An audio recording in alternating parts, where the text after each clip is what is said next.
Dr. Ileana Chen's eyes burned from staring at screens for 26 consecutive hours.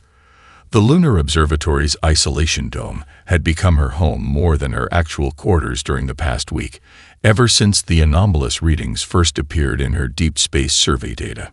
Still chasing ghosts, Eli? Dr. Karim's voice startled her as he placed a steaming cup of synthetic coffee next to her terminal. Not ghosts, she murmured, enhancing a section of the three-dimensional projection floating above her workstation. Look at this distribution pattern. It's not random. Millions of pinpoint anomalies encircled the solar system in a perfect sphere, precisely 122 astronomical units from the Sun, just beyond the heliopause where the solar wind meets interstellar space. Could be instrumentation error, Karim suggested, though his voice lacked conviction as he studied the pattern. That's what I thought 3 days ago. Ileana brought up comparison data from 7 different observation platforms. Same pattern everywhere. And it's not moving with stellar rotation. It's fixed, centered exactly on our Sun. Karim's professional skepticism faltered. That's artificial. Yes, the word hummed between them, heavy with implications neither was prepared to voice. 12 hours later, the observatory's director had reluctantly authorized a reallocation of resources, diverting the long-range telescope array to focus exclusively on the anomalous sphere. What they found transformed Ileana's discovery from an astronomical curiosity to a global crisis within 24 hours. The objects weren't simply anomalies. They were structures, identical hexagonal constructs approximately 3 kilometers in diameter, numbering in the millions, perfectly positioned to form a complete sphere around the solar system. How they had remained undetected until now defied explanation, though Ileana suspected some form of adaptive camouflage that had only recently failed. When the Artemis VI probe was hastily repurposed and sent to investigate the nearest structure, the world's space agencies, militaries, and governments held their collective breath. The footage it transmitted back turned breathless anticipation to existential dread.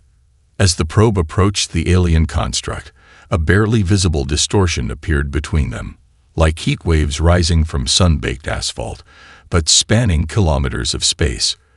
When the probe attempted to pass through, it was gently but irresistibly redirected, its trajectory curved with mathematical precision to send it back toward Earth without damaging the multi-billion-dollar equipment. They were contained. It's a quarantine, Ileana explained to the hastily assembled panel of government officials, their faces grim on the conference room screens. Every test confirms it. The barrier permits electromagnetic radiation to pass through unimpeded, light, radio waves, all forms of communication, but no physical matter can cross in either direction. In either direction, repeated General Winters, her expression hardening. You're certain of this? Yes, the barrier doesn't just prevent us from leaving. It's keeping something out as well. Ileana brought up the spectral analysis. We've detected traces of unknown compounds being blocked by the barrier, something attempting to enter our solar system and being filtered out. The NASA director cleared his throat. Dr. Chen, in your professional opinion, is this boundary a threat to humanity? Ileana hesitated, choosing her words carefully. I believe it's the opposite. This technology is far beyond our capabilities, which means whoever built it could have destroyed us if that was their intention. Instead, they've created an elaborate filter around our entire solar system. She took a deep breath. I don't think we're being imprisoned. I think we're being protected. The room erupted in overlapping questions as news alerts flashed across multiple screens. Public panic was escalating worldwide as amateur astronomers confirmed the discovery. Religious leaders proclaimed both apocalypse and salvation. Stock markets plummeted while sales of survival supplies soared. Amid the chaos, Ileana's attention returned to her data. Something about the barrier's composition nagged at her. Its structure seemed specifically designed to filter out particular patterns of energy and matter while allowing others through. The question wasn't just who built it or why. The real question was, What exactly was it protecting them from? Commander Jackson Reed was enjoying his first morning off in weeks, savoring actual brewed coffee instead of the military-issue stimulant packs he'd subsisted on since the crisis began. 3 weeks of emergency response coordination had yielded no breakthroughs regarding the barrier. Public order was deteriorating daily. His apartment's silence shattered when every electronic device simultaneously activated. Television, tablet, phone, even his smart refrigerator display. The same thing was happening across Earth as billions witnessed an identical message, perfectly translated into each viewer's native language. The boundary exists for the protection of galactic civilization. Remain within your designated region. Reed's coffee mug shattered against the floor as he scrambled for his secure phone. What do we know about the transmission source? Reed asked, striding into the newly established Boundary Investigation Command Center buried beneath the Rocky Mountains. Nothing conclusive, sir, replied Lieutenant Okafor, sliding a tablet toward him. The message appeared simultaneously on every device capable of displaying text or producing sound. Approximately 97 billion devices globally. No detectable point of origin. Reed scanned the chaos of the command center, military personnel alongside civilian scientists, all looking equally shell-shocked. Sir, Okafor continued, the President has appointed you head of the Boundary Investigation Task Force, effective immediately. Your requested personnel assignments have been approved. Reed nodded grimly. Get Dr. Ileana Chen here from Lunar Observatory. Priority transport. I need unconventional thinkers, Reed explained to the assembled team 12 hours later.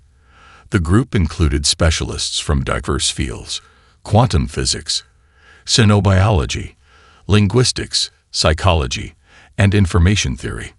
Conventional thinking won't help us understand an unconventional situation, he continued.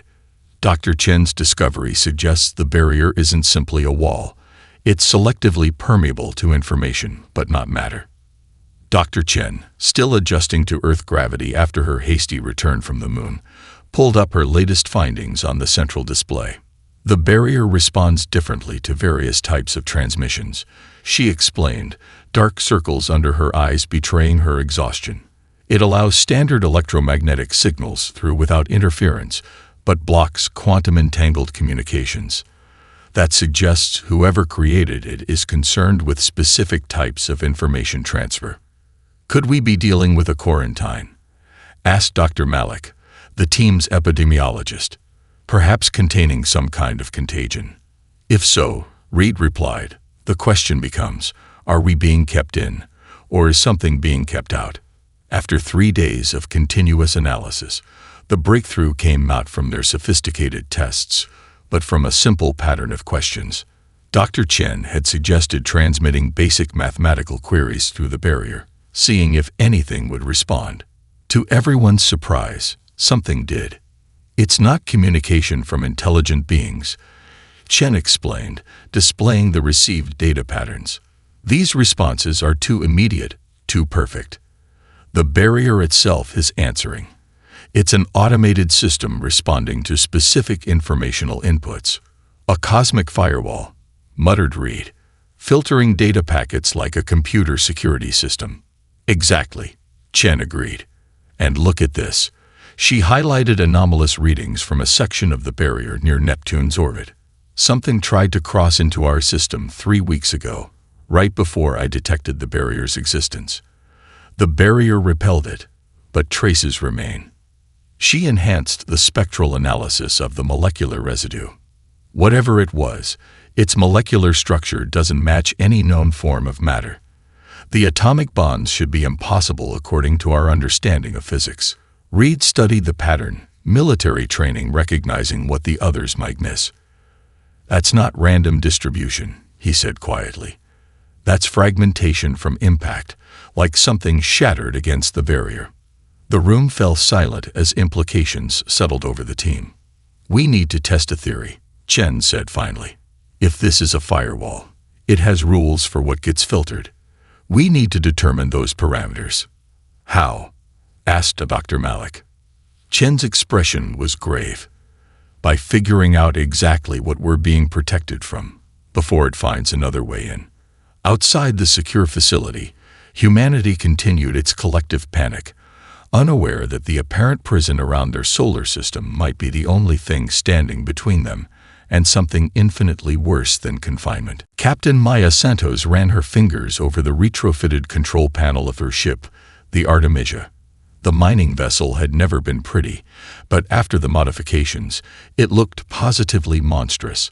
A hodgepodge of stolen experimental tech grafted onto the utilitarian frame. "You sure about this, Captain?" her engineer Dovey asked, eyeing the pulsing core of the phase shift drive they'd liberated from the Mars Research Collective. The technology was untested, theoretical, designed to momentarily shift matter into an adjacent dimensional state. "No," Maya admitted, checking the straps on her crash harness. "But someone has to try. The governments are just talking while we sit in this cage." The real reason remained unspoken. Smugglers like her would starve if humanity remained trapped in Sol system. No new frontiers meant no profit margins. "Approaching coordinates," announced the Artemisia's eye. "Solar flare activity at predicted levels. Barrier fluctuation detected." Maya nodded. Dr. Chen's research, acquired through less-than-legal channels, had revealed periodic weaknesses in the barrier during solar events. If their timing was right. Initiating phase shift in 3, 2, 1. Reality blurred around them. The ship shuddered violently as alarms screamed from every console. Maya tasted copper as blood trickled from her nose. Then, stillness. "Status," she croaked. "We're through," Davy whispered, staring at the navigational display. "We actually made it through." Triumph lasted precisely 4 seconds before horror replaced it. Beyond the barrier stretched a vast graveyard of ships, thousands upon thousands of alien vessels suspended in the void. Some appeared ancient, their unknown metals corroded by millennia of cosmic radiation. Others looked disturbingly recent, their sleek designs suggesting advanced technology. All showed the same pattern of damage, hulls breached from within, as though something had violently escaped from inside. "My God," Davy whispered. "What happened to them?" Before Maya could respond, proximity alarms blared. Something was approaching. A crystalline structure that seemed to assemble itself from the surrounding void, growing larger as it approached the Artemisia. "Evasive maneuvers," Maya ordered, but the controls didn't respond. The ship was locked in place as the Sentinel engulfed them in pulsing energy. "It's scanning us," Davy reported, voice trembling as he read the sensor data. "But not weapons scanning. It's focused on our biological signatures, our nervous systems." The Sentinel's scan intensified, concentrating on Maya herself. Pain lanced through her skull as something probed her mind, sifting through thoughts and memories with cold precision. "Broadcasting emergency message to Sol," she gasped, fighting to remain conscious. "Full data package, everything we're seeing." The communication array overloaded with the effort of pushing their transmission through the barrier, circuits smoking as the system fried itself. The last image transmitted showed the Sentinel not attacking, but rather examining them with something like scientific curiosity or verification. Then, with shocking suddenness, the Sentinel enveloped the Artemisia completely. Space twisted sickeningly around them. Maya's last conscious thought was that they were being returned, forcibly pushed back through the barrier. The Artemisia crashed on Europa 3 days later, its trajectory carefully calculated to avoid populated areas. When Commander Reed's recovery team cut through the airlock, they found a mystery. The ship was empty, with no signs of violence but strange, glistening trails leading from the crew quarters across the icy surface of the moon.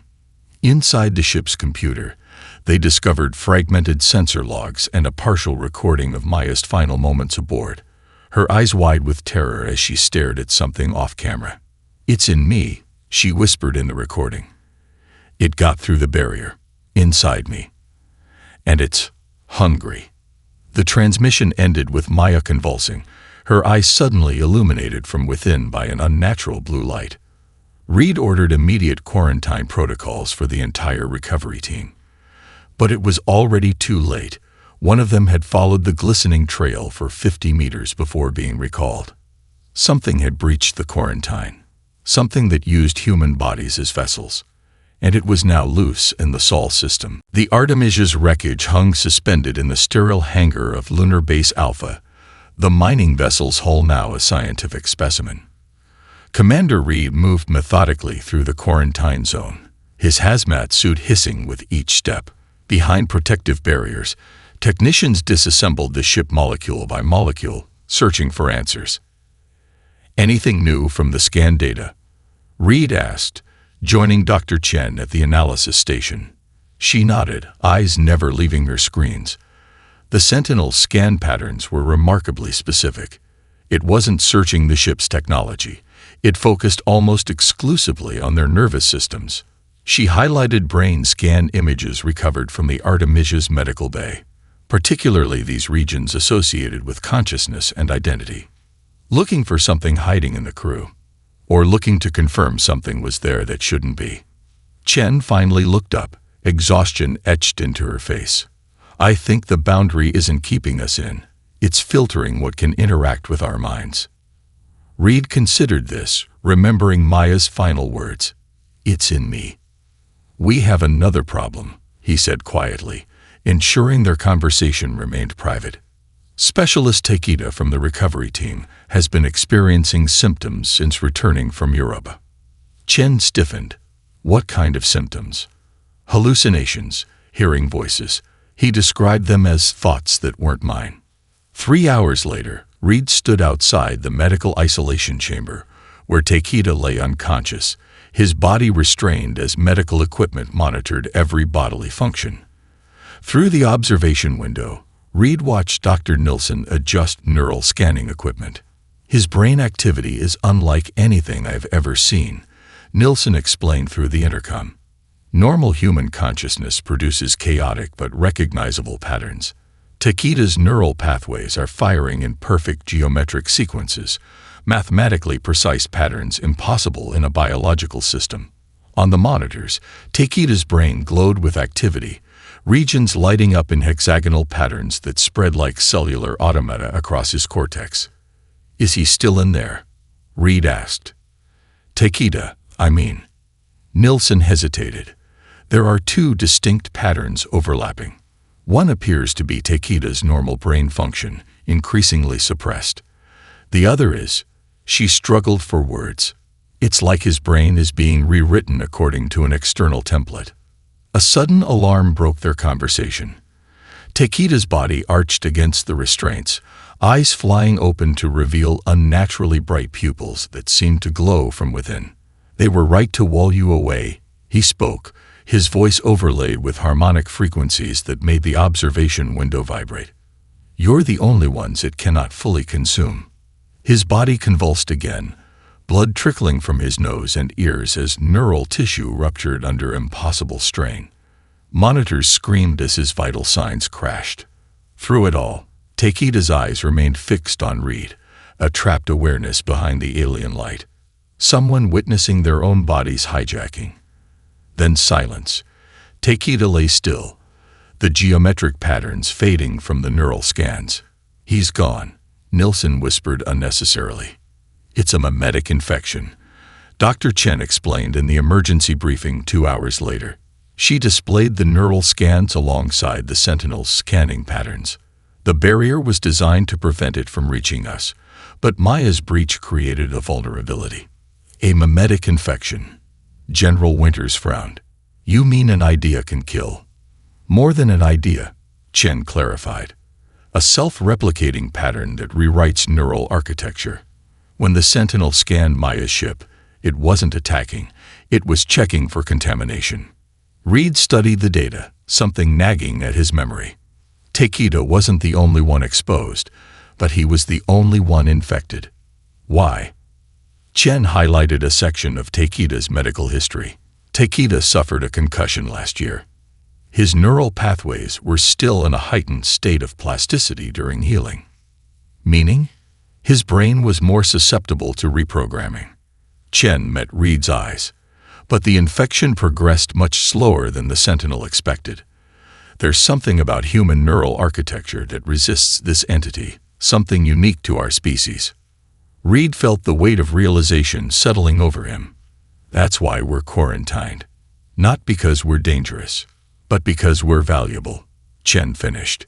Humanity possesses natural resistance to an infection that has possibly consumed countless other civilizations. Around them, alarms began to sound.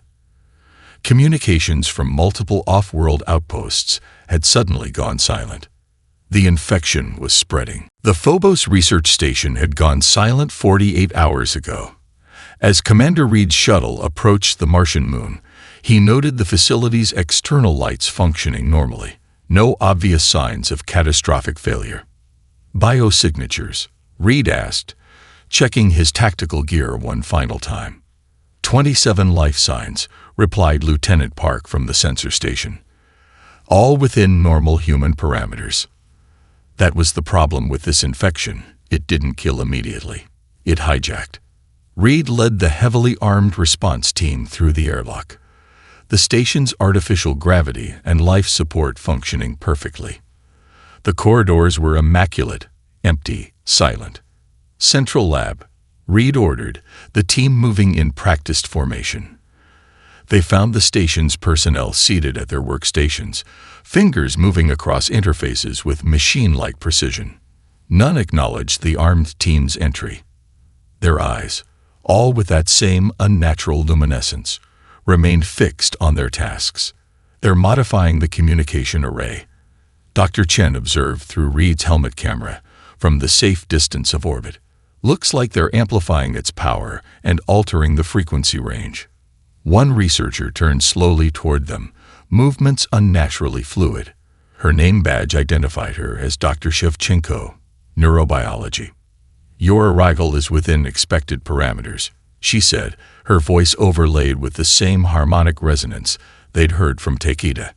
Yet underneath that alien cadence, a distinctly human quality remained, like someone shouting from deep underwater. Reed raised his weapon. Step away from the console, Doctor.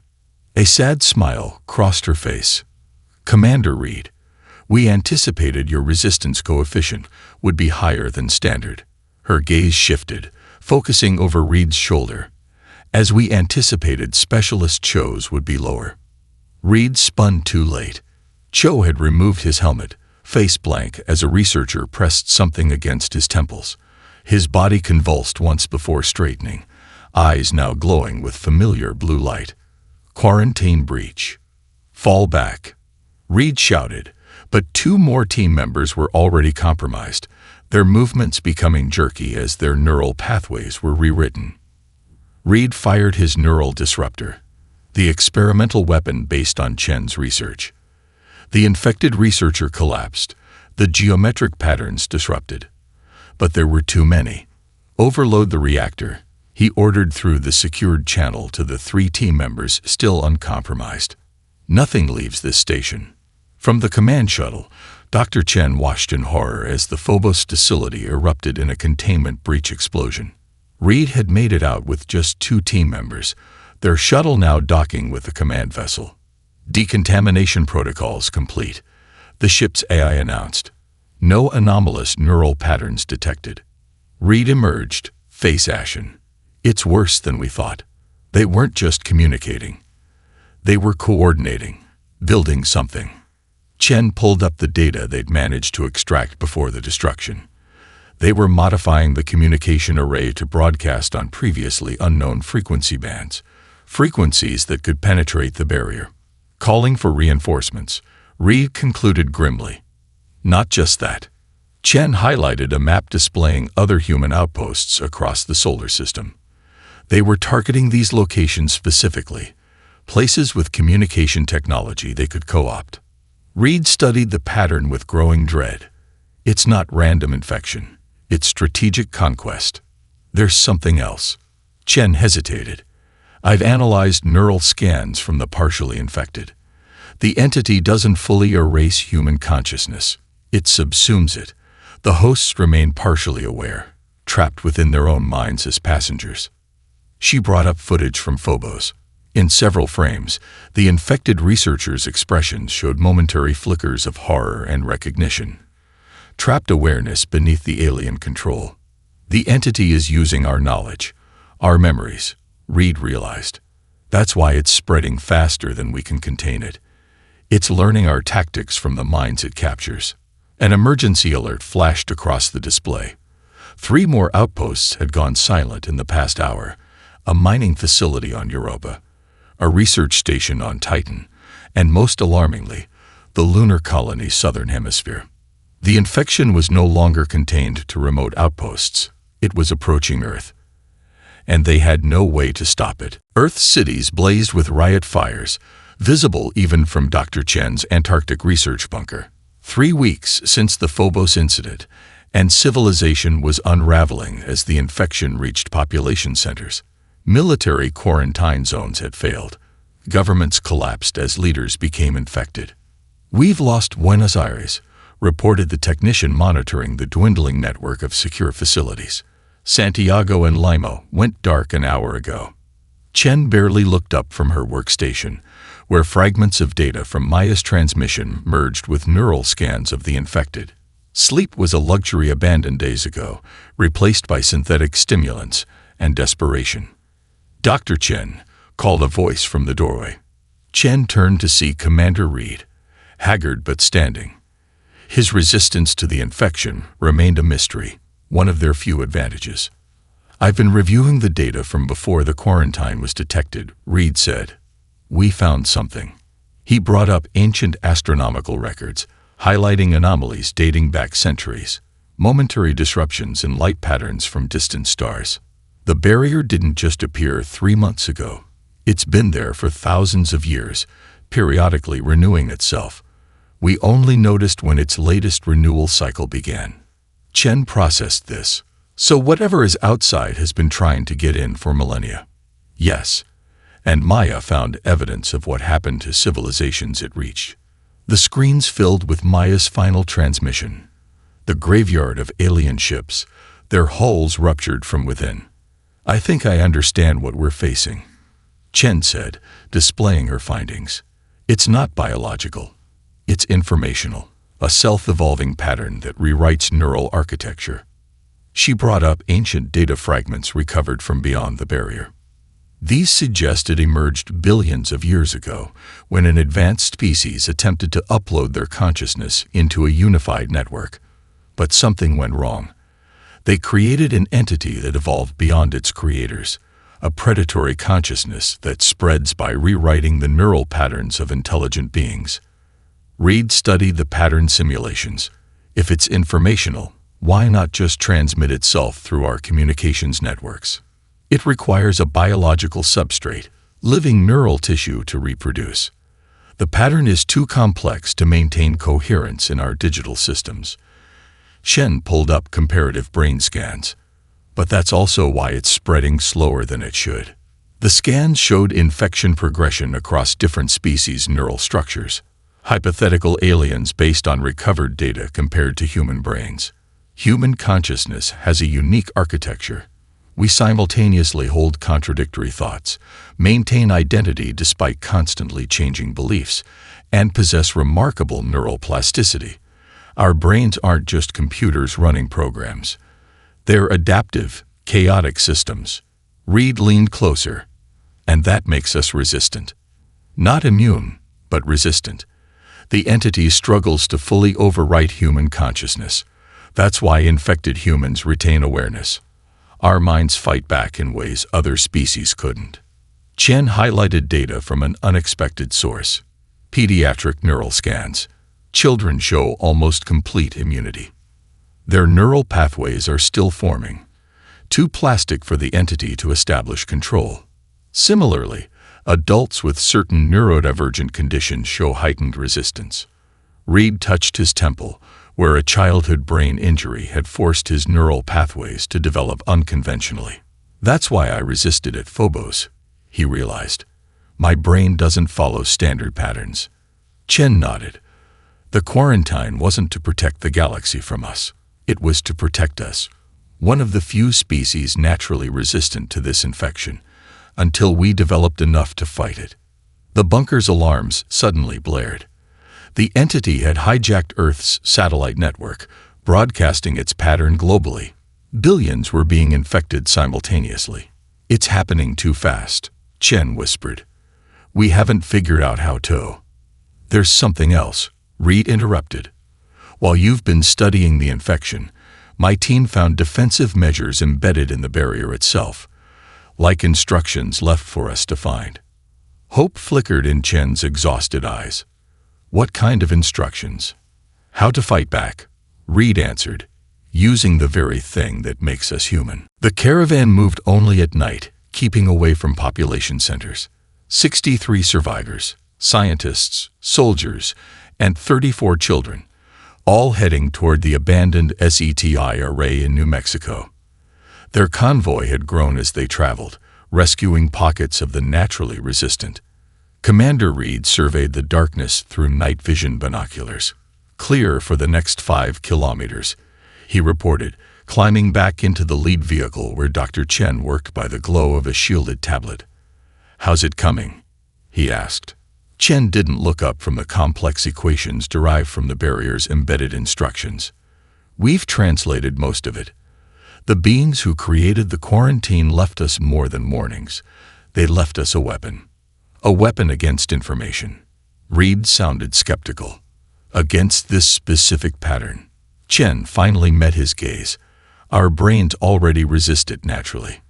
This amplifies that resistance and weaponizes it." "How?" She smiled thinly. "By embracing what makes us human. The contradictions the entity can't process." 2 days later, they reached the array. The massive radio telescope dishes stood silent against the desert sky, disconnected from global networks years ago due to budget cuts. Their salvation now. The entity can't infect systems not connected to its network, Chen explained as they powered up the ancient equipment. "We need to broadcast on these specific frequencies." Reed directed teams to establish a defensive perimeter. They had been followed since Colorado, infected humans hunting them with terrible efficiency. Inside the main facility, Chen worked with the few remaining neurologists to construct what she called a cognitive dissonance amplifier. "Human consciousness thrives on paradox," she explained to Reed. "We hold contradictory beliefs simultaneously. We experience emotions that conflict, love and hate for the same person, fear and attraction to the same experience. Our brains process these contradictions constantly." She connected electrodes to a young volunteer, a 12-year-old girl with remarkable natural resistance. The entity operates on pure logical structures. When it encounters true paradox, it attempts to resolve the contradiction and falls into recursive loops. The girl closed her eyes as the equipment recorded her neural patterns. "We're not just broadcasting a countersignal," Chen continued. "We're broadcasting the essence of human consciousness. Our messy, contradictory, beautiful minds." The attack came at dusk. Hundreds of infected surrounded the facility, moving with eerie coordination. Unlike typical zombie scenarios from fiction, these weren't mindless. They were tactically brilliant, using complex flanking maneuvers and precision strikes. "Eastern perimeter breached," came the call over the radio as Reed directed the defense. "We need more time." Chen's voice crackled through his earpiece. "The broadcast array is at 70%. Reed made a decision. "Fall back to secondary positions. Concentrate on protecting the main building." The defenders retreated inward as the infected pressed closer. Through the windows, Reed could see their glowing eyes. And beneath the alien light, the trapped awareness of human consciousness. Then Chen's voice again. "Broadcasting now." The array hummed to life, dishes turning skyward as they transmitted the carefully crafted signal, not just to Earth, but into space through the barrier itself. For several seconds, nothing happened. Then the nearest infected stumbled, clutching their heads. Some collapsed immediately. Others fought against invisible restraints, their movements becoming jerky and uncoordinated. "It's working," whispered a soldier beside Reed. The effect spread outward like ripples in a pond. infected humans stopping, shuddering, some falling unconscious, while others stood frozen in cognitive conflict. Reed rushed back to the control room where Chen monitored the effect. "We've disrupted the pattern," she explained, exhaustion and triumph mingling in her voice. "The amplified human neural patterns are creating irresolvable paradoxes in the entity's structure." "So we've won?" Reed asked cautiously. Chen shook her head. "No, we've only created a temporary disruption. The entity is already adapting, trying to work around our defenses."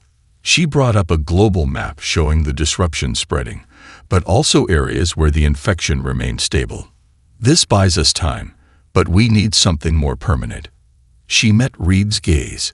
"We need to take the fight to it, not just disrupt the infection, but capture and dissect the entity itself." "How do we do that?" Chen's expression was grim but determined. "We need to create something it can't resist. A trap made of human consciousness itself." The repurposed particle accelerator facility outside Geneva hummed with unprecedented energy. 3 weeks of round-the-clock work had transformed the scientific installation into something entirely new, a consciousness trap. "Final systems check complete," reported Dr. Malik, one of the few neurologists who had survived with natural immunity. Around the circular chamber, hundreds of volunteers lay in reclined pods, neural interfaces connecting them to the central system. Dr. Chen surveyed their work with exhausted satisfaction. "The hybrid quantum biological network is stable. All participants showing strong neural cohesion." This was humanity's last stand, a desperate gamble based on the instructions hidden within the barrier and their own emerging understanding of the entity.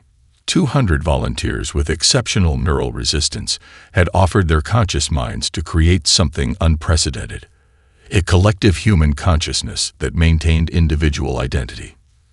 Commander Reed approached, looking uncomfortable in the formal uniform he'd donned for the occasion. "The President's remaining cabinet is standing by. They've authorized the final sequence." Chen nodded solemnly. "Once we activate the beacon, there's no turning back. It will draw the entity directly to us."